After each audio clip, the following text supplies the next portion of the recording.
Përshëndetje gjithë dashur miq. Përshëndetje miq të ekranit të RTS HD, jemi në programin Mesnesh si çdo ditë në takimin ton të përditshëm në orën 13:20 në ekranin e RTS HD për të sjellë tek ju temat më të rëndësishme të aktualitetit. Do të flasim sot për 3 tema, njëra prej të cilave është edhe kryefjala e mediave që ka qarkulluar dje, por gjithashtu edhe vijon të trajtohet. Do të flasim gjithashtu për një mundësi paqeje midis Ukrainës dhe Rusisë, edhe në pjesën e tretë, si gjithmonë, do të zërvën një personazh. Do të ndalemi me njëherë të dashur miq tek tema e parë që kemi zgjedhur të diskutojmë në programin e sotëm dhe do të flasim për mega operacionin e finalizuar ditën e djeshme nga SPAK me 52 fletë arreste të lëshuara, por nga ana tjetër edhe me 42 prej tyre të ekzekutuara. Flasim për goditjen e një grupi të njohur kriminal dhe që ne do të kemi mundësi të hedhim më shumë dritë se çfarë ka ndodhur dhe si kemi ardhur deri në këtë pikë dhe çfarë do të thotë kjo për kriminalitetin dhe për trafikun e drogës. Ne do të flasim më gjerësisht me të ftuarit në studio, por edhe përmes lidhjeve të drejtë për drejtë, por më parë do të kemi mundësi të ndjekim një insert. Insert.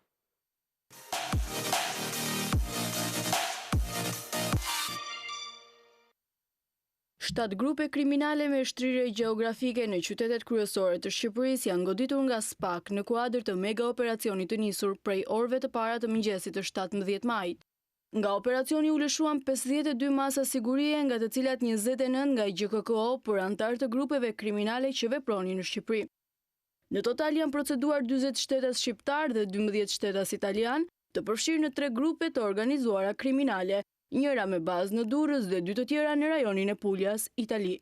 Prokuroria e posaçme ka goditur grupin kriminal të Ervis Martinajt, i cili në aleancë me grupin e drejtuar nga ish deputeti i IPS-s Arben Doka dhe bashkëpunëtor me grupin kriminal të Avdylajt në Durrës, rekrutoni vrasës me pagesë, të cilët veprojnë kryesisht në zonën e Fushkrujës dhe në zonën e Burrelit. Nga hajtimi është evidentuar gjithashtu dhe përfshirja e ish deputetit socialist Arben Doka dhe 4 punonjës policie. 2 prej tyre me role drejtuese gjatë vitit 2020. Pjesë e grupeve kriminale ishin dhe 2 efektiv të Reneas. Karakteristik për këta grupe kriminale është dhuna e egër e treguar në kryerjen e krimeve, si dhe pasoja shumë të rënda të ardhura nga këto veprime kriminale. Pjesëtar të një grupi kriminal në raste të ndryshme bashkëpunojnë me grupet të cilët janë kundërshtar të njëri tjetrit. SPAK ka sekuestruar gjithashtu pasuri me vlerë të përafërt mbi 4.5 milion euro, mes tyre gati 3 milion euro janë para kesh dhe valigje me florinj e ora të shtrenjta dhe makina të blinduara.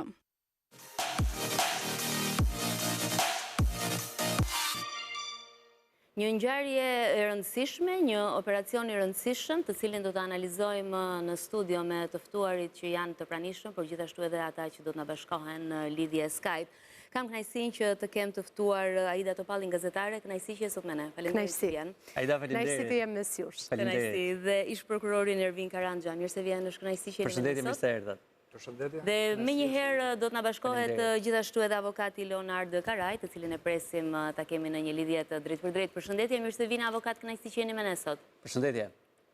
Përshëndetje Aida, përshëndetje Ervin. Përshëndetje. Kënaqësi që jeni me ne avokat. Aida, nisim bashkë për të kuptuar më shumë rreth këtij operacioni edhe se si ka ardhur, si u finalizua ai.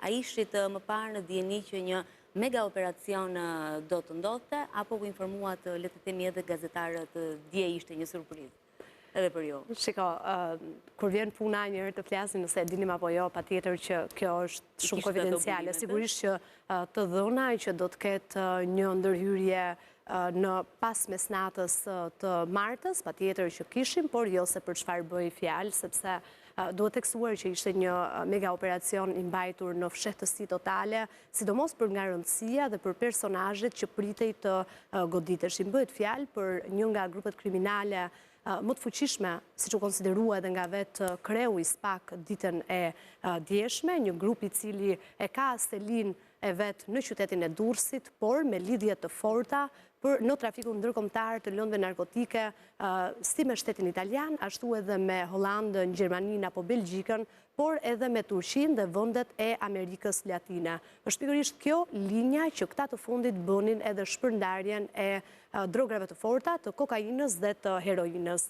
Në dosjen e ardhur nga italianët, rreth 1400 faqe, kemi 28 emra të listuar, të gjithë me masën e sigurisë arrest me burg, flastu për 28 shqiptarët pa përfshirë shtetasit italian. Si pas kësaj dosje, në krye apo krye organizator drejtues i organizatës shqiptare, ishte shtetasi shqiptar Adi Çoba nga Durrësi, njeri i afërt i Xhevdet Troplinit, Elvis Doçi, që është edhe nipi i Xhevdet Troplinit, dhe Indrit Tafili, nipi tjetër, po ashtu i Xhevdet Troplinit. Dhe del këtu në dukje që më shumë se sa me një grup të strukturuar apo mafia, si që quajtën italianët, kemi të bëjmë me një familje mafioze. Pra, njerëz të besuar të njëri tjetrit që kishin role të ndara se si vepronin në këtë trafik ndërkombëtar apo në punën e tyre të jashtëligjshme që bënin. Bëhet fjalë për një hetim disa vjeçar, një hetim i nisur rreth 5 vite më parë, i ardhur si fillim nga disa operacione të mëhershme të bëra në Puglia kryesisht, nga antidroga italiane dhe më pas marrë dhe hetuar nga antimafia dhe prokuroria italiane. Në këto operacione ka patur dhe bashkëpunime të vazhdueshme me shqiptar. Duhet theksuar që Elvis Doçi nuk është një emër i panjohur për drejtësinë italiane, ai ka filluar problemet me ligjin atje pikërisht për shpërndarjen e lëndëve narkotike që në vitin 2003, në vitin 2008 po ashtu ka dhe një vendim të gjykatës italiane si i dënuar po për shpërndarje të lëndëve narkotike dhe ka qenë, le të themi, i skeduar. Emri i ri për drejtësinë shqiptare, sidomos, është Adi Çoba. Nuk ka asnjë skedar kriminal të paktën në prokuroritë apo në gjykatat shqiptare për të, por për drejtësinë italiane nuk ishte aq i panjohur. Është një grup që ka lëvruar miliona euro pasuri, u sekuestruan 4.5 vetëm në operacionin e fundit, janë 5 milion euro të sjella me autobus, duhet theksuar kjo pjesë, herë në rrugë detare, herë në rrugë toksore nga Italia në Shqipëri, para të cilat investoheshin kryesisht në lokale, restorante luksoze, por edhe në kompani ndërtimi. Dhe kemi në një hetim paralel patjetër të prokurorisë posaçme për të parë se si janë investuar këto para të përftuara nga krimi organizuar dhe trafiku i lëndëve narkotike në vendet e Bashkimit Evropian dhe jo vetëm. Në gjurmët e tyre, Aida, pra kemi atë skemën e përgjimeve të SKCC, kemi me sa lexova kemi edhe të penduarin e drejtësisë Nureddin Dumani, që me sa duket janë kryqëzuar, po themi, faktet edhe erdhëm në këtë rezultat? Jo më kote nisa, duke thënë që janë disa operacione të bëra më herët edhe të cituara në fakt në dosjen e italianëve, janë 4 operacione të mëhershme ku ka patur një bashkëpunim mes drejtësisë shqiptare dhe drejtësisë italiane. Dhe nga këto 4 operacione patjetër që drejtësia italiane ka pasur dhe të penduarit e vet, që janë 2 bashkëpunëtorë të drejtësisë italiane, së bashku dhe me Nureddin Dumanin, që kanë ndihmuar përveç përgjimeve SKCC për të zbardhur të gjithë mënyrën se si ishte i organizuar dhe se si funksiononte ky grup kriminal. Mëtej me zbardhjen e aplikacioneve, me dekriptimin e aplikacioneve SKCC dhe Encrochat u përftuan të dhëna, fotografi dhe pamje filmike për mënyrën se si funksiononte ky grup, dhe nga momenti i dekriptimit deri në finalizimin e këtij operacioni ka patur përgjime të vazhdueshme të drejtësisë italiane në bashkëpunim me atë shqiptare, duke e lënë këtë grup kriminal që të trafikonte tonelata droge për të shkuar dhe për të kapur, pra le të themi, kokat e këtyre grupeve, duke i lënë këto të fundit për t'i dërguar në destinacion, për të parë kush janë pritësit, për të parë kush janë porositësit, dhe ka patur në mënyrë që të kenë prova të pakontestueshme në gjykat për të dhënë masat e sigurisë më pas për të gjithë këto antarë të grupit kriminal. Është një punë e gjatë, e vazhdueshme dhe mund të themi që është një nga operacionet më të mira të bëra deri më tani, përveç se për nga rëndësia e grupit kriminal të goditur. A do të kishim këtë rezultat? Është pyetje që do ta shtrojmë edhe me të gjithë të ftuarit, po nisnim bashk. A do ishte ky rezultat nëse nuk do të kishim edhe bashkëpunimin e autoriteteve italiane? A mund ta marrë medaljen SPAK-u? Shiko, këto janë informacione që drejtësia shqiptare, sidomos me dekriptimin e SKCC dhe Encrochat patjetër që i ka pasur. Një vit më parë, nëse rikthehemi në kohë, në 17 maj të vitit të kaluar, ka pasur një tjetër kontroll të bërë në banesën e Fatmir Troplinit, djali i Xhevdet Troplinit, dhe në banesën e Elvis Doçit, tashmë i shpallur në kërkim nga SPAK. Pra, që një vit më parë ka ekzistuar ky bashkëpunim mes drejtësisë shqiptare dhe asaj italiane për të mbledhur prova dhe të dhëna ku sekuestrua dhe një sasi prej 3 milion eurosh. Dhe hetimi ka vazhduar. të dhënat kanë qënë, drejtësia shqiptare sigurisht e ka patur këto dhëna edhe nga dëshmia e Nureddin Dumanit, kryqëzuar më pas me SKCC dhe Encrochat, sepse çfarë ndodh Andri dhe Iva. Në momentin që zbardan dekriptohen këto të dhëna, merren të gjitha gjuhët që janë përdorur në aplikacionet SKCC dhe Encrochat. Dhe siç e dim, gjuha e dytë më përdorur ishte gjuha shqipe. Dhe të gjitha këto të dhëna i kanë kaluar edhe Shqipërisë, por duke qenë se aktiviteti zhvillohej në shtetin italian dhe në vendet e tjera të Bashkimit Evropian, dhe vetëm kishin selin, pra ishin qytetarët e Republikës Shqipërisë, një pjesë e tyre dhe drejtonin trafikun e kokainës dhe heroinës edhe nga Shqipëria, ka bërë që drejtuesi këtyre hetimeve, më korrigjo vinin nëse gaboj, drejtuesi këtyre hetimeve të ishin pikërisht italianët, atje ku dhe ushtrohej aktiviteti. Por patjetër do të flasim në vijim edhe për të gjitha kalimet e bëra edhe nga Shqipëria, ne kemi përfolur se shpesh kemi qenë edhe rrugë tranzit e drogave të forta për të shkuar drejt vendeve të Bashkimit Evropian e mëtej. Do t'i garantë gjësit të vlerësonit këtë operacion edhe këtë bashkëpunim midis drejtësisë shqiptare dhe asaj italiane. Operacioni suksesshëm, sepse janë një sër aktorësh të përfshirë. Pra, kemi prokurorin shqiptare, që në këtë rast është SPAK-u, nga ana tjetër kemi dhe autoritetet italiane, të cilët kanë pas procedime penale, gjithsesi, domethënë kanë qenë procedimet ndarë, por kanë pasur komunikime me njëri tjetrin. Vetë nga dëshmia dje e drejtuesit SPAK-ut Altin Domani, tha kemi pas komunikime të vazhdueshme. Pra kanë qenë, domethënë çështja ka qenë ndjekje edhe në Itali edhe në Shqipëri.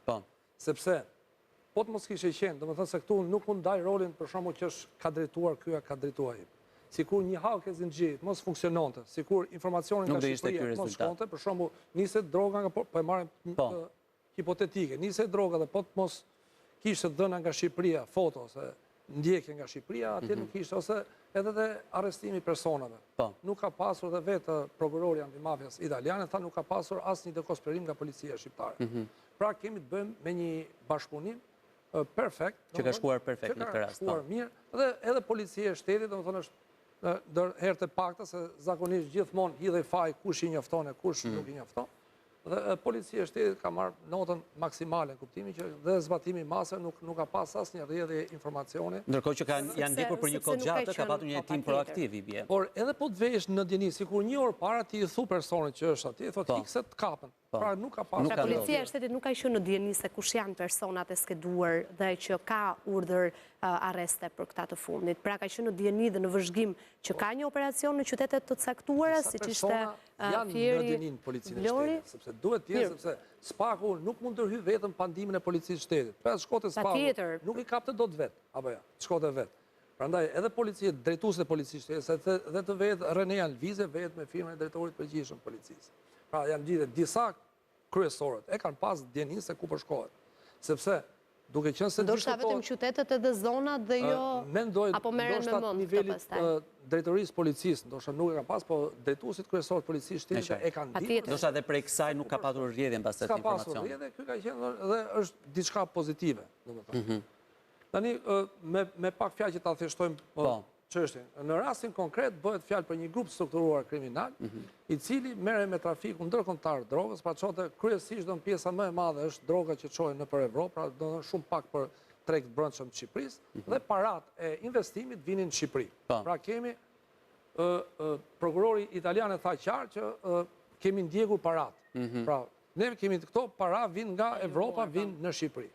Kjo është një punë pozitive, pra janë kapur parat, kanë qenë ndjekje, se ka pas çështjet më pashme me palët italiane, ka pasur probleme me provushmërinë, me emrat e personave, se edhe te Encrochat janë të kodum. Sigurisht, po. Pra duan edhe me prova tjera. Pra janë 2 pentitën në Itali, një këtu, është Encrochati, është vëzhgimi, është kapur ligori nga Fieri, domethënë me autobus që janë marrë ndjekje. Po.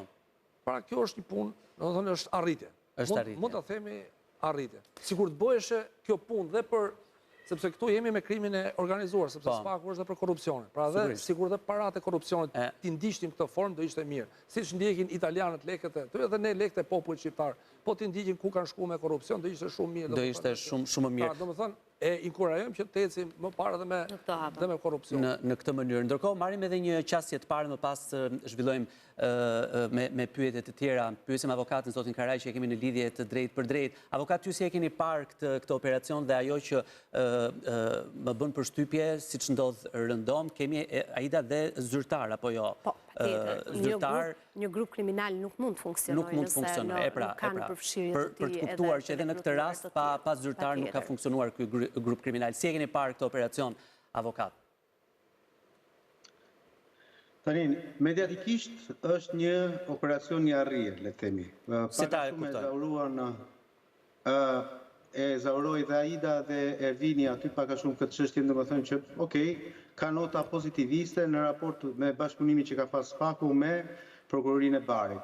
Tani nuk dua as t'i heq spaleta apo t'i vë spaleta njërës pale apo spales tjetër, në fakti domethënë që ka pasur një operacion dhe ka disa të arrestuar ose të kërkuar, kjo është diçka pozitiviste. Nga ana juridike pastaj, unë yshtem gjithmonë tek ideja që kur shkoj kjo çështje në gjykat, dhe këtu nuk po bëj Nostradamosin, po thjesht po mendoj si jurist apo si avokat, ka për të pasur shumë problematika në rast se jemi pikërisht tek ajo çfarë unë pash dje në konferencë për shtyp dhe çfarë kam hulumtuar gjatë mbrëmjes djeshme dhe sot. Pse? Sepse SPAK-u ka nxjerrë urdhër arreste duke u mbështetur tek SKA ECC-ja, pra tek përgjime. Dalim tek ai diskutimi i përhershëm që quhen prova përgjime. Po pra, dhe tek dëshmitë e dëshmitarëve të Nurettin Dumani. Në të dyja rastet, çështje të tilla, thashë një herë tjetër, po e kryqëzoj duar sepse unë nuk uroj të ndodhin kështu, si qytetarë në atë parë, po çështje të tilla përgjithsisht çedojnë kur shkojnë në gjykat. Çedojnë sepse duhet ta dinë një herë mirë shqiptarët që përgjimi nuk është provë. Po. Edhe një herë. Përgjimi nuk është provë. Dëshmit, po dëshmit që të shkon drejt provës, dhe dëshmia nuk po konsiderohet 100% provë, sepse një gjë që e them unë sot, dhe edhe pse mund ta afirmos me dorën time, pas 2, 3, 5 muajsh apo një viti kur të shkoj në gjykat, mund ta çbëj unë atë. Them jo, më s'kam qenë rregull me trut e kokës, po e bëj banale fare, më fani të shikuesit. Domethënë po mundohem domethënë që të flas për një popullat sa më. Po nuk është një indicje, avokata, nuk është një indicje kjo që të çojë pastaj në hetime të mëtejshme. Duro pra, aty do dalë. Neve po flasim për puzzle-in që kemi përpara. Po. Ne nuk e dim domethënë se çfarë ndodh përtej kësaj. Unë po flas për këtë pjesë. E treta që është shumë e rëndësishme. Unë ishtem gjithmonë tek flagranca. A mund të më thot dikush nga juve te ky mega operacion i madh, a kapën në gram droga aty në flagrancë apo para të mëdha me të pa deklaruara, le të themi, unë nuk pash as drogë, as para. Janë kapur pra avokat? Nuk pash një konferencë për avokat, që të avokat në falë. Doja të thoja që patjetër që jo më kote e citova që në këto 5 vite hetimi dhe sidomos faza e fundit e hetimit është lejuar nga hetuesit italian që për të shkuar tek pritësit dhe tek personat e përfshirë të transportohen edhe parate përftuara nga krimi organizuar dhe të shikohet se ku do të dërgohen, por nga ana tjetër të lejohet edhe lëvizja e sasive të mëdha të kokainës dhe të heroinës për të faktuar se kush janë pritësit dhe ku janë vendet ku shpërndahen dhe jo më kot jemi sot në fazën që konsiderohet. Kur shkoj në gjykat, unë nuk flas dot me shumë respekt për ty se njemi goxha mirë bashkë si gazetar. Unë apo dhe kolegu im aty Ervini duhet të tregojmë show me the money, show me the drug. Domethënë më trego drogën, më trego parati, është ky muhabet kur shkon në gjykat. Nuk mund të shkosh me duar në xhepa, nuk mund të shkosh me thënjet e Nurettin Dumanit, nuk mund të shkosh me Skaj e Kroçatin. Këtë duhet t'ia themi njerëzve. Tani unë nuk po dua domethënë të çbëj operacionin që ka bërë SPAK-u dhe prokuroria e Barit. Që të kuptohemi. Absolutisht jo.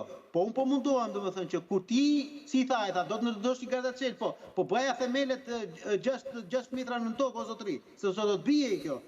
Dhe kjo është historia. Ti kur shkon në gjykat, duhet me patjetër që të tregosh prova. Dhe prova në rastin konkret nuk ka deri tani. Avokat, deri tani mua SPAK-u nuk më tregoi as edhe një gjë. Nuk më tregoi sa para konfiskoi, nuk më tregoi sa kilogram drogë mori nga ky mega operacioni. Më tregoi thjesht që ka pasur disa transkripte, unë dhe Aida, që flisni me njëri tjetrin dhe për te gjërave tona personale mund të thoshim, shiko, do të çoj kaq gjë apo do të çoj gjë. Këto në demokraci dhe në mendimin juridik demokratik dënohesh për veprimin, jo për mendimin. Unë mund të mendoj domethënë që Edi Rama duhet të jetë më kryeminist ose kryeministri më i mirë në botë, por kjo nuk vlen asnjë gjë. Është veprimi ai që mua më bën palë le themi. Edhe e treta që ta mbyll këtë si çështje. Ajo që realisht më cedon në këtë histori është Spaku dhe prokuroria e Barit, po flas për Spaku, se mua nuk më intereson prokuroria italiane. Unë paguaj taksa për të paguar Spakun, jo prokurorinë italiane. Faleminderit ata që na ndihmojnë, nëse na ndihmojnë, po unë i kërkoj llogari Spakut, nuk i kërkoj llogari aty për te detit. Dhe unë them domethënë që zotri, ti pas ke pasur dëshminë e Nureddin Dumanit dhe transkriptet e SKECC. Po kush të ndaloi ty më zotri nderuar që këto gjëra ti nxjinë në 1 maj? Sepse neve të gjithë dim që grupi i troplinëve në Durrës është makineri votash për Partinë Socialiste. Atesha ka mundësi domethënë të mbushi me një mua dikush për të kundërtën, e jam grinjarun nga natyra. Ja, të më bushi mua mendje për të kundërtën që s'ka problem se këta në dje arritën domethënë ta finalizojnë gjën. Jo mor zoti, s'është kështu. Po deri tani po flisni për prova, zoti Karaj. Jo, po deri tani po flisni për prova dhe ju po hidhni akuza tani, jo po 1 maj, jo pse s'u bë para zgjedhjeve, jo janë burim për vota. Të ndaloj pak, avokat, të ndërpres pak, do të kaloj pak tek sekuestrimet e bëra. Po mi më ta mbaroj dhe vazhdoni. Po, mbarojeni, po. Në qoftë se do kishte një provë që do a kishin nxjerrë dje, unë do isha i bindur me trurin tim që do thosha nuk ka lidhje zgjedhje, sepse dje kapën dhe dje është çështja e flagrancës. Por ata i kanë pasur ato përgjimet e SKECC-s edhe para 1 maj, edhe para 1 janari. S'është provë kjo që thoni avokat. Kjo s'është provë, është pa e ludoni. Kam bërë një deal, po pra, unë po them domethënë që ajo për të cilën mua më çedon në gjithë këtë histori është që pse duhet Spaku të bëhet pjesë e lojës politike.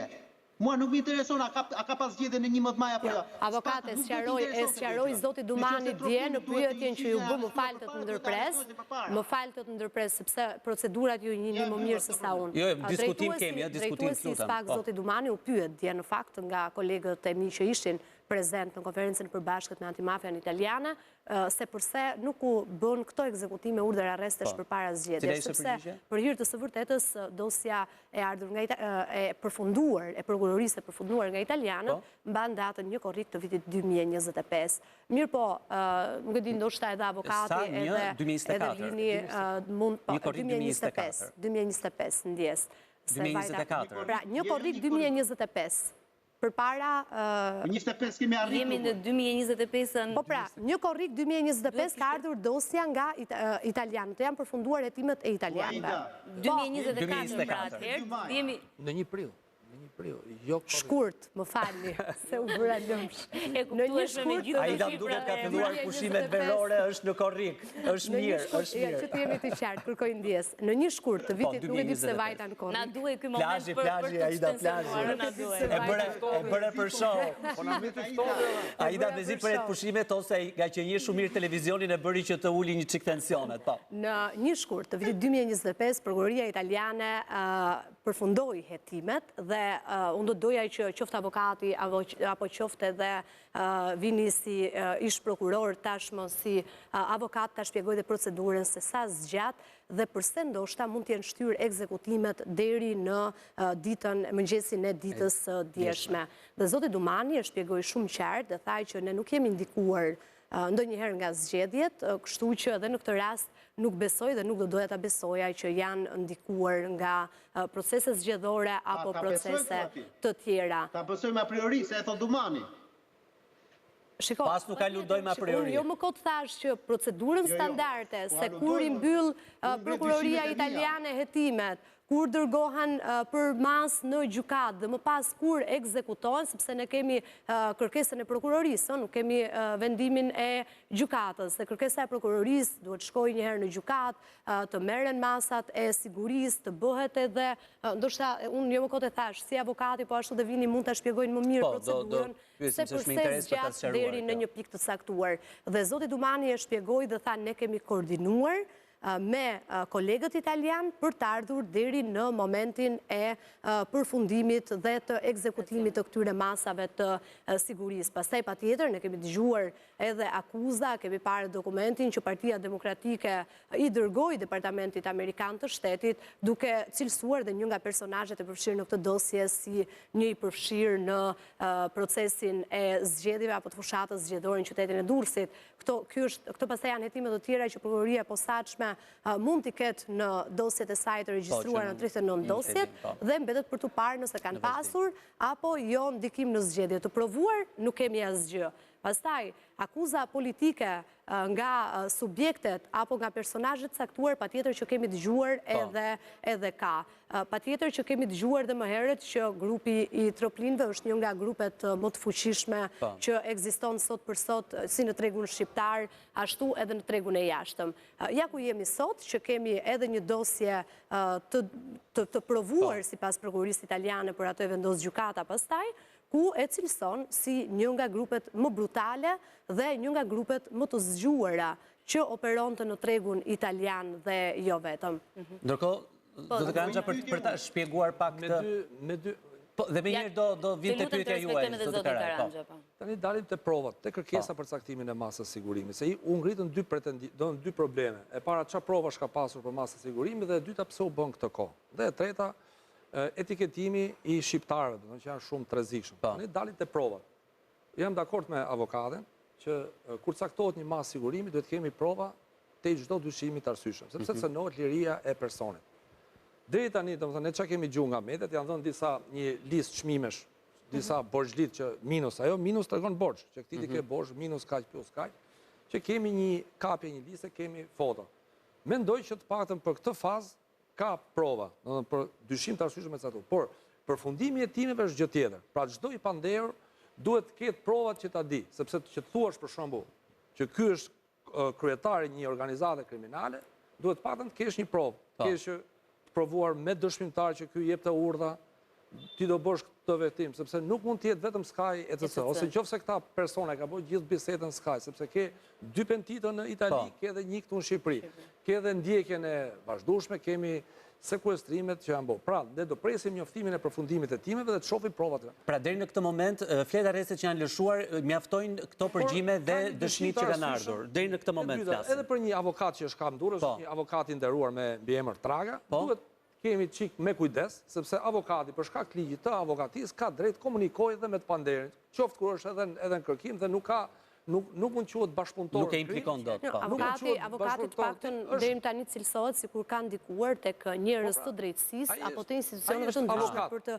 lehtësuar dhe favorizuar grupet. Edhe burg, edhe burgaxhit që janë burg, flasin për telefona, flasin i përgojojnë njerëzit. Me avokatët duhet jemi të kujdesshëm, se edhe për njerëzit e drejtësisë, foli prokurori Latmari që nuk ka pas në kanë tentuar, ka shkuar deri tek tentativa. Por avokati bën punën e vet, s'mund të cënojmë drejtën e avokatisë të panderit. Pra, i panderit mund të bëjë me avokatin çdo lloj bisede, sepse këtë punë ka është paguar se si që të kaloj pengesën.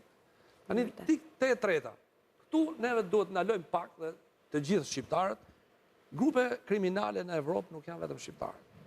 Grupe kriminale grupe shumë të rrezikshme, ke triadat kineze, ke tjerë. Italia guxon na quan edhe mafjes, zotë Karanja, po duket pak e egzageruar, se të flasim për mafje. Ne i transportojmë ala lekët me thes, kupton? Pra një mafje e konsoliduar nuk i transportohet lekët me ligorin nga fieri. Pra duhet jemi të kujdesshëm në etiketimin e jemi dakord që ky kemi një grup 100.000 euro në javë sillnin nga. Që merrte para i sillte ligori, nëse është e vërtetë se kjo duhet të provohet. Se duhet kapur parë dëshmitarë që ky duhet të janë ndjekur me GPS ta prokuroria italiane. Duhet të provohet sepse pra janë ndjekur me GPS paktën 6 shoferë autobusesh më fal. Italis duhet merren si mas letër porosis dhe të verifikohet. Prej të paktën një viti janë ndjekur me GPS 6 shoferë të 2 kompanive transporti, të cilët ishin njerëz të besuar pa diskutim të grupeve kriminale, sidomos të grupit shqiptar, që sillnin parat herë në rrugë toksore, herë në rrugë detare dhe i dërgonin pikërisht tek janë arrestuar, po janë të arrestuar të 6 shoferët. Një pyetje edhe për avokat Karajin, çfarë ndodh me personat të cilët janë arrestuar ligjërisht, pra si do të procedohen më pas ato, por gjithashtu edhe për fletarrestet e tjera, se ishin të shumta në numër. A duhet të priten prova të tjera, çfarë ndodh me ta? Cila do të jetë syria? Fillimisht ata do të përballen me masën e sigurisë të sigurimit personal në besoj brenda 72 orëve sipas ligjit.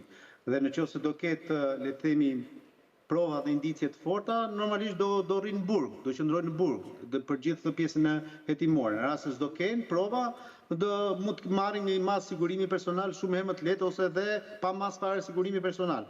Hetimi pastaj për këtë çështje do vazhdojë. Unë e thash që në fjalinë e parë, se nuk dua domethënë të dukem si delja e zezë në këtë debat. Është një operacion i mirë. Po të kisha ca medalje, aty ish kolegu tim Vladimir Mara do t'ja valja në të gjithë qafën, sa të kishte mundësi të bante. E them për batutë, që mos keq. Po, qartë. Pra, nuk dua domethënë të keq kuptohen në këtë histori. Ajo që të thash unë ka dy gjëra që mua më bën të dyshoj. Dhe unë dyshoj jo thjesht si juristët e avokatë sepse jam aty për ditë, por edhe si qytetar, dhe njeriu duhet jetë dyshues edhe kur çdo gjë është në rregull. Qartë. Kur këta e kanë pasur dosin që në një shkurt si thot Aida, dhe e besoj Aidën në këtë pikë. Atëherë është zezambi të bardhë. 3 muaj, 4 muaj për të nxjerrë masat e arrestit për këta njerëz. Kujtoni një gjë, po atë ka një shkelje procedurale në këtë rast për ta kuptuar ne njerëzit e tjerë që nuk dim, pra. Ka një afat? Po. Ja, duro. Për shembull, po të marr një rast konkret, domethënë që e njohin gjithë.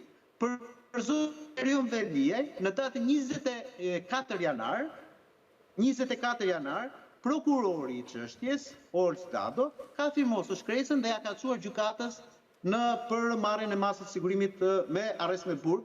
Dhe Erion Bami ka pritur, e ka pjekur idenë e tij deri në datën 10 shkurt. Pra, gati 20 ditë. Po 20 ditë, jo 120 ditë.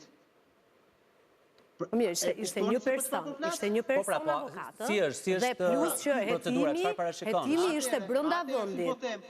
Nuk po uroj, të lutem, unë nuk po uroj, thash, por mua më çon psiqika ime, ideja ime, dyshimi, që këta dhe Spaku në rastin konkret, thjesht ka bërë një lloj loje politike të kërkuar apo jo, nuk po merrem me këtë histori, sepse fort mirë e dim që troplinët në Durrës, jo dje, jo sot, por mot, dikur me PD-n e me LSI, sot me PS-n, kanë bërë gjithmonë lojën e tyre politike, e cila nuk ka shkuar në favor të qytetarëve. Dhe ajo që unë të thash është, e para, se kjo gjë do duhet bëshe në 21 maj, kur mund të bëshe 21 shkurt, dhe neve sot mund të kishim një palë zgjedhje që dhe ai që është në opozitë sot mos ketë mundësi të ngrej një alibi, po e quaj alibi unë ato të zotit Berisha, kërkesat e tia si e si të gjenjë alibi për shkak të humbjes së solli, por dhe kjo që është në pushtet të mos i cënohet legitimiteti i zgjedhjes. Po sikur të ndodhte kundërta, zoti Karaj, pra t'ishte goditur kjo organizatë fuqishme kriminale para zgjedhjeve, sa do ndikonte në zgjedhjes? Hajde shohim gjitha letrat mbi tavolinë tani. Zero. S'do kishte ndikuar zero, dhe ne këtë bisedë nuk do ta bënim fare, por ne këtë duam. Pra ne duam që Spaku të jetë konsekuent dhe të jetë efikas në atë kohë. Spaku, që ta kuptoni edhe një herë tjetër, është organ akuze. Dhe si organ akuze, hetimin ka në dorë, jetë e mot, nesër, gjithë pas nesër. Por Spaku çfarë bëri? Ngriti një trup policeske përpara zgjedhjeve, për të mbikëqyrë zgjedhjet. Trupa policeske do të thotë domethënë që ti të parandalosh, jo të presësh të hetosh. Mua s'më intereson fare hetimi i Spakut në momentin kur zgjedhjet kanë mbaruar. Ta marrim një rast hipotetik, totalisht hipotetik. Ndodh që nesër vërtetohet katërcifrisht që troplinët kanë nxjerrë një deputet në Durrës. Ashtu si ku ndodhi me Jurgis Qyrbjen, se është fakt konkret ky. Okej, po. Ju mendoni domethënë që do të zhbahen zgjedhjet në Durrës? Apo do vazhdoj Partia Socialiste të mbaj prap 8 deputet dhe PD-ja 6? Për këtë histori po flasun.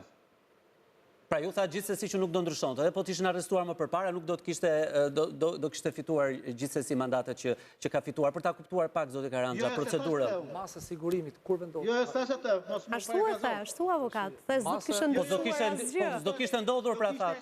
do kishte zero ndikim në troplinët, po jo zero troplinët, po jo se mund mos kishte ndërhyrje në zgjedhje. Unë po them një gjë tjetër. Pra troplinët do të kishin zero ndikim pra.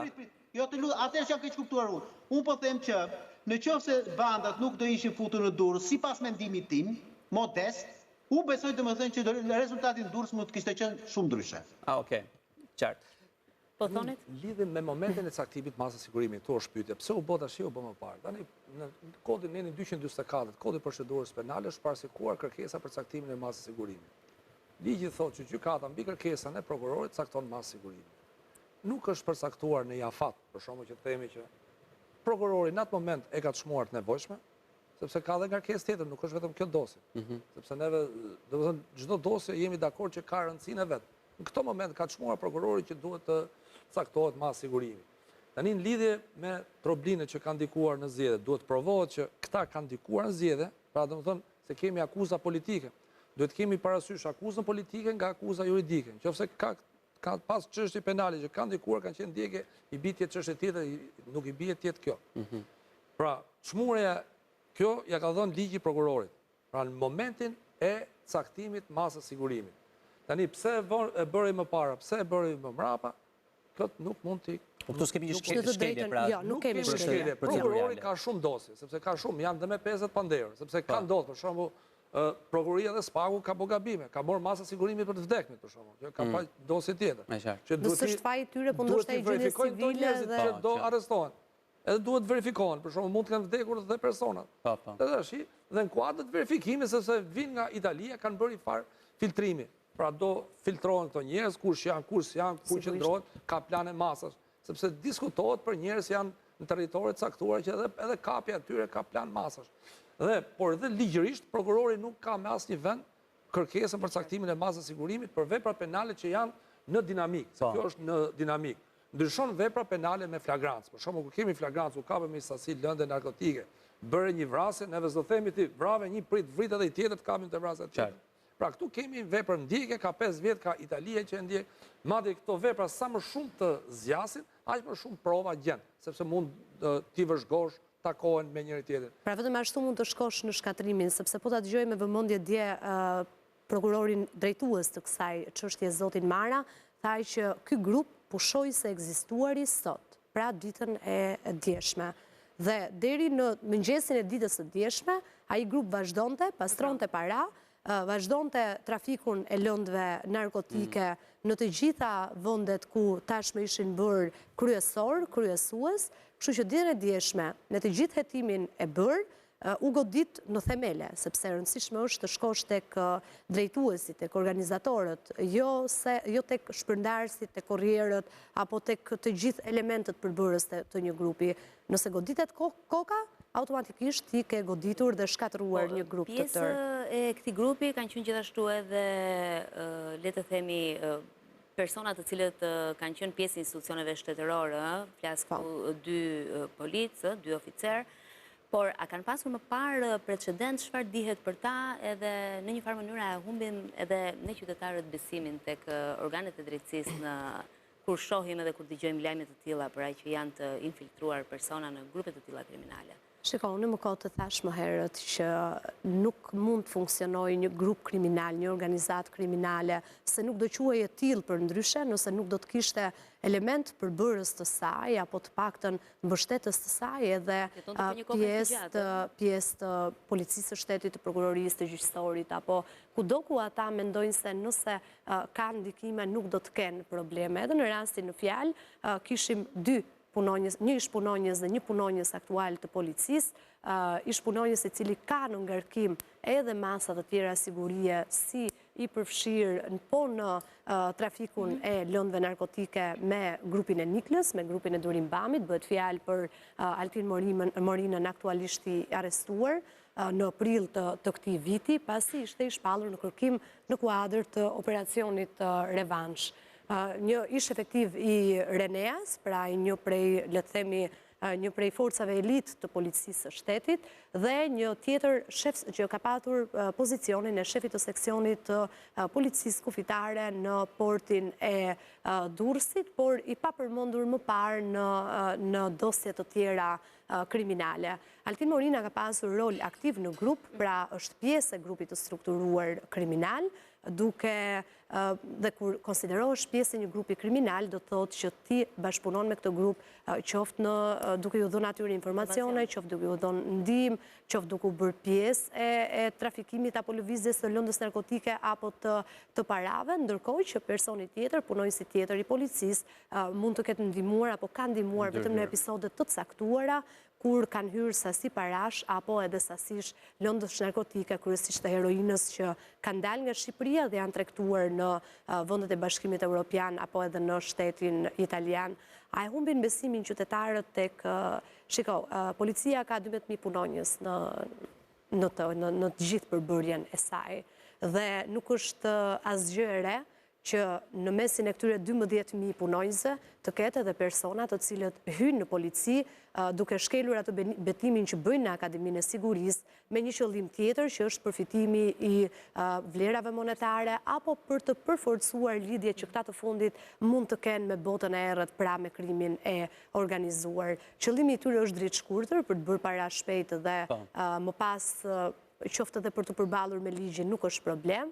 Një pjesë hynë me idenë që duke qenë pjesë e strukturave të policisë, jemi të mbrojtur dhe nuk do të zbulohemi kurrë, pra mund të bëjmë çfarë të duam, por ligji dhe e drejta ka një gjë që vonon dhe nuk harron, kështu që me thënë drejtë sa herë që shkoj tek breza dhe takoj breza të rinj që ose janë studentë ose sapo kanë dalë nga Akademia e Rendit dhe Policisë, gjithmonë këtë ju them që me çfarë mundje keni hyrë, për të bërë para apo për të mbajtur atë betimin që bëni kur shkoni në akademi dhe kur përfundoni sigurimet, kur përfundoni studimet, sepse nëse keni hyrë për të bërë para dhe për të menduar se policia është përfitim, ta dini që është dritë shkurtër, sepse keni një sër shëmbush që nuk janë të shumt në numër, fatmirësisht janë më pak se sa fatkeqësisht policë të rënë në krye të detyrës, nëse hymë në raport shifrash, pra kemi më shumë nga ata që e kanë mbajtur atë premtimin që do ta mbrojmë jetën me jetë,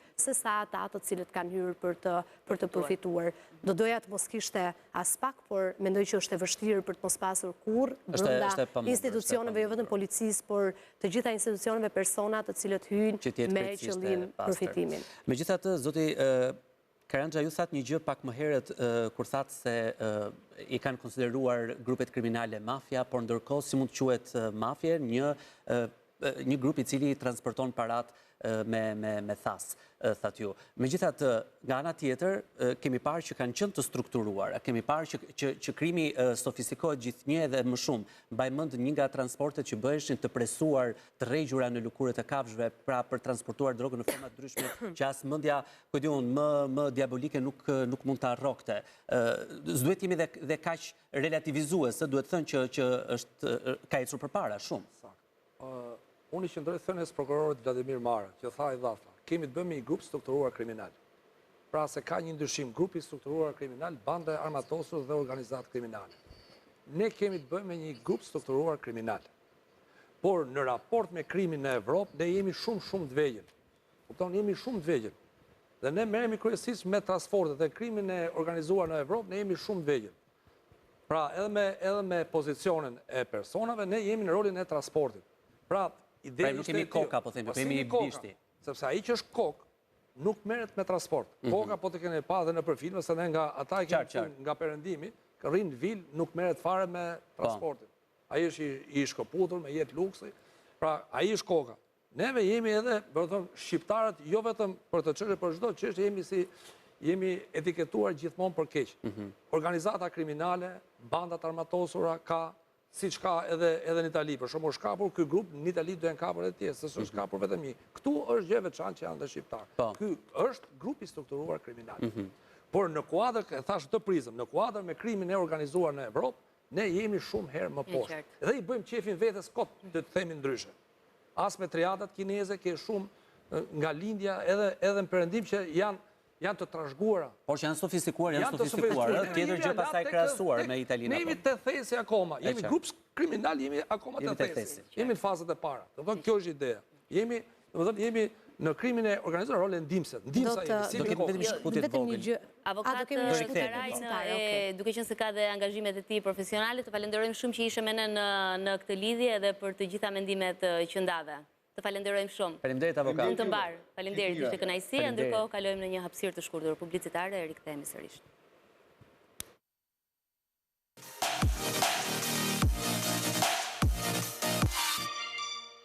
Themi dhe njërë bisedës pas reklamave, Aida ta ndërprem, po nisje të thojë diçka mbi dëshminë e Dumanit? Po.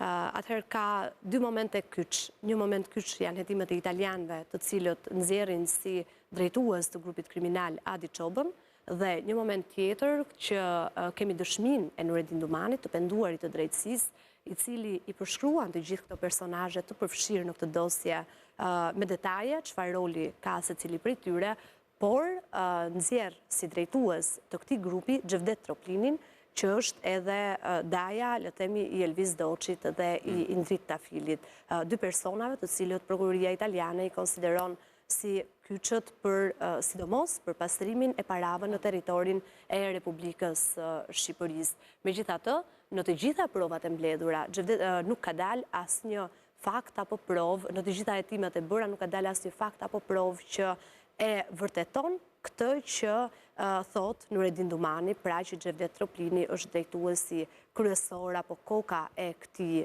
grupi. Në fakt, ka patur vetëm një kontroll të bërë në banesën e djalit të tij një vit më parë, që është edhe pika kyçe, siç e thash dhe më herët, që lidh këto bashkëpunimin e këtyre dy grupeve italiane me grupin shqiptar të drogës, me grupin e Durrësit. U kontrollua banesa e Fatmir Troplinit, pronar i kompanisë së vezëve në zonën e Suktit, dhe banesa e Elvis Doçit, ku u gjetën edhe 3 milion euro para kesh. Dhe këto 3 milion euro para kesh, familjarët e justifikuan duke thënë që janë të përftuara nga fabrika e vezëve, që ata pra kanë në zonën e Suktit. Dhe kjo i shërbeu italianëve, edhe njëherë duhet theksuar kjo pjesë si një nga provat më të forta që vërtetoi lidhjen e këtyre tre grupeve kriminale me njëri tjetrin. Ka patur shumë të dhëna, Nureddin Dumani përshkruan të gjithë personazhet, siç e thash, nga fillimi deri në fund, e përshkruan bandën apo grupin e Durrësit si një grup brutal dhe përshkruan Viz Doçin si një nga personat më të zgjuar të krimit të organizuar dhe më të shkaftit e krimit të organizuar, sidomos në pjesën e trafikut të lëndëve narkotike, dhe është po Nureddin Dumani që në dëshminë e tij ka nxjerrë edhe lidhjet që këta të fundit kishin me Gjermaninë dhe me Hollandën, por edhe me shtetin italian. Po ashtu tregon me detaje se si arrinin këto grupe të merrnin telefonat, se si roli që kishte gjithë secili, se si funksiononin, pra si drejtonin grupet nga Shqipëria, dhe patjetër ka etiketuar edhe antar të këtij grupi si të përfshirë edhe në ngjarje të tjera kriminale që janë ato të krimeve kundër jetës, por mbetet për të parë se çfarë patjetër ka bërë dhe ka hetuar edhe prokuroria shqiptare mbi veprimtarinë e këtij grupi kriminal brenda territorit të Republikës Shqipërisë. Një pikë tjetër Nuk e tham, Aida, cila ishte rruga që ndiqej për transportin e drogës si vinte dhe si shkonte? Atëherë, duke qenë se kemi dy drograt më të forta, që është heroina dhe kokaina. Kemi heroinën e cila vjen nga Turqia, një pjesë e saj ka kaluar dhe në territorin e Republikës së Shqipërisë kryesisht përmes detit, dhe nga Shqipëria kalonte drejt shtetit italian. Kryesisht trafiku heroinës kryhej dhe drejtohej më saktë nga Adi Çoba, drejtuesi kryesor i këtij grupi kriminal, dhe droga pasi shkonte në shtetin italian, një pjesë ndahej për tregun italian dhe një pjesë tjetër e heroinës shkonte drejt vendeve të tjera të Bashkimit Evropian, kryesisht Gjermania dhe Holanda. Më pas kemi drogën e cila vinte tranzit nga Shqipëria, patjetër. Më pas kemi drogën e llojit kokainë të pastër që vinte kryesisht nga vendet e Amerikës Latine, shkonte në shtetin italian dhe nga aty shpërndahej sa në tregun italian dhe një pjesë tjetër për vendet e tjera të Bashkimit Evropian. Një pjesë shumë e vogël për shkak dyshohet të jetë përdorur edhe brenda teritorit të Republikës së Shqipërisë. Por duke patur një popullsi të vogël, patjetër që shifrat janë të pallogaritshme. Ndërkohë për të vërtetuar këtë, janë edhe të gjitha sekuestrimet e bëra sidomos në sasitë e lëndëve narkotike. Kemi mbi 30 kg heroin të kapura në Bari, pra aty ku kishin edhe laboratoret e tyre. Bari dhe Pulja ishin dy zonat ku këto grupe, pra grupi shqiptar së bashku me dy grupet italiane, kishin laboratoret e tyre dhe shpërndanin më pas në vende të tjera si brenda shtetit ashtu edhe jashtë. Janë 2 ton kokain të sekuestruara në portin e Rotterdamit, dhe këtu nuk flasim për 2 ton kokain të përzier, por 2 ton kokain të pastër që në vlerë tregu kap akoma më shumë shifra parash. Janë 932 kg kokain të kapura në portin e Reggio Calabris dhe 400 kg hashash të kapura në Bari. Pra grupi, përveç heroinës dhe kokainës, kishte edhe disa episodet të trafikimit të lëndës narkotike të kanabis sativa që kryesisht vinte nga Shqipëria, pra prodhoi brenda Shqipërisë dhe transportohej në shtetin italian. Prandaj kemi edhe të arrestuar në qytetin e Vlorës, pasi dyshohet që shpesh të jetë përdorur rruga nga Vlora në Itali për të transportuar dhe sasit e kanabisit.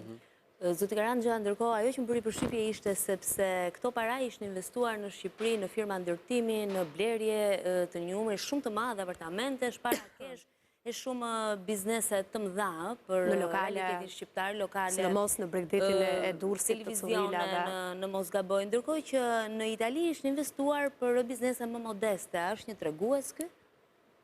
Tash, domethënë, këtu vendi investimit e zgjidhin vetë ata autorët.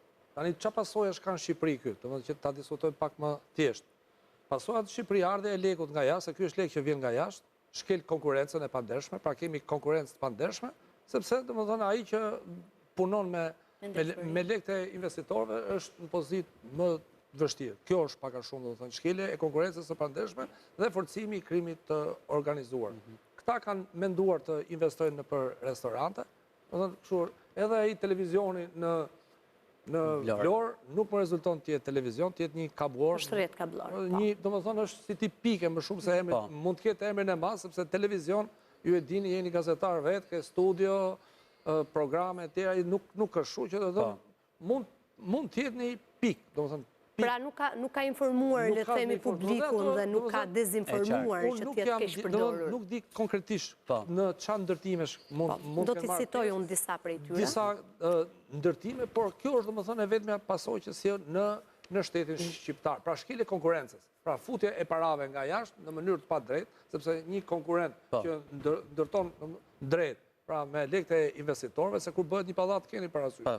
Ata që do marrin shtëpi, investojnë, një pjesë ka vetë ndërtuesi, ky i ka lekët gati, ka fillimin, në fund, kjo është pak a shumë. Po marr rolin e avokatit Karaj që kishim në komunikim të drejt për drejt. Vërtet çfarë pritet të ndodh për ta mbyllur zoti Karandxha? Pra nuk kemi fakte, nuk kemi prova, kemi vetëm indicie, kemi përgjime, kemi dëshmi. Në Itali pastaj çfarë ndodh? Se kushtetuesja nuk i ka konsideruar, kanë përshtypjen ende prova apo jo përgjimet të SKACC dhe Encrochatit. Ndërkohë Italia si vepron dhe çfarë pritet ndodh? Tani kemi 2 procedime, një në Shqipëri, një në Itali. Te procedimi i Shqipërisë janë bërë verifikime dhe merren provat, merren me letë porosi. Pavarësisht se këto mund të kenë komunikime verbale për një rast konkret, pra domethënë se ti do presësh letë porosi mas 3 muajsh kur je duke u nis drogë nga Durrësi për shkakun që është kap atje. Në përfundim të timet për çdo panderë, se sa janë 40 që janë në Shqipëri, domethënë 40 shqiptar, edhe për gjithë panderët, sepse edhe po morën italian panderë, do jesh me një procedim që janë 52. Duhet ketë çdo provë konkrete. Pra, duhet ndajmë informacionin policor, duhet ndajmë atë çfarë thuhet media, se në media dhe, domethënë, duke mos pasur dosën edhe diçka edhe mund shtohet ose mund paksohet. Në përfundim të timit çdo i panderë ka drejt të ketë provat e veta, që ta di provat që më fajsojnë. Procesi provuarit është pak i vështirë, sepse të dalësh, domethënë, nga ardha e drogës, po e marrim si rast hipotetik, vjen droga nga Amerika Latine, duhet ta provosh personin që e ka prodhuar, ku ka ardhur, çfarë porti ka zbritur, edhe deri te personi që ka bërë lokalin Durrës. Pra, domethënë, është një zinxhir i cili kërkon prova. Domethënë, kërkon prova dhe sepse pavarësisht dëshirës mirë, çdo i pandehur ka drejt për proces të rregullt ligjor. Çdo kush duhet të dënohet mbi bazën e prova. Ne kemi sistemin tonë të brendshëm, pavarësisht se janë prova në Itali, ne sistemi jonë i brendshëm duhet marrë provat sipas mënyrës të parashikuar nga ligji. Çdo provë marrë në kundërshtim me ligjin nuk mund të përdoret. Pra mund të kesh një provë shumë të bukur, dele qartë, nëse e ke marrë kundërshtim me ligjin shqiptar. Se për shembull po marr një shembull. Italia e ka 5 vjet hetimin e një personi. Ne kemi hetimin, domethënë afatin e hetimit e kemi 2 vjet. Pra provat e marra jashtë hetimit, a mund të përdoren, po marr një hipotetike. Pra duhet parë rast pas rasti vlefshmëria e provës, duhet parë mënyrë e marrjes provës dhe lidhje me personin konkret. Pra duhet kemi informacioni policor, sepse policia ka dhe informatorë që nuk i di. E di shumë mirë se çka ka ndodhur, po s'ka prova. Sepse neve s'mund t'i dënojmë njerëzit pa prova. Do presim përfundimin të hetimeve deri tash, me që gjum një konferencë shtypi, që janë prova, janë paraqitur disa prova, jo lista. Ka një dyshim për të arsyeshëm përmes këtij bazë sigurimi. Por gjyqi themelit, pra dënimi i personit, është proces krejt tjetër që duhet provuar, jam dakord me avokatin, tu kishte drejt. Pra çdo person duhet ketë proces të ligjor dhe provat ku më fajson. Ke bo këtë, ke taku ligorin, se po e marrim me si shumë aty, ke taku ligorin, morë thesin e lekëve të çove këtu bërë aty. Pra çdo gjë duhet jetë e provuar. Jo e hamendsuar. Shumë e qartë, shumë e qartë. Ju falenderojmë shumë që ju kishim në studio për të zhvilluar këtë bisedë. Faleminderit.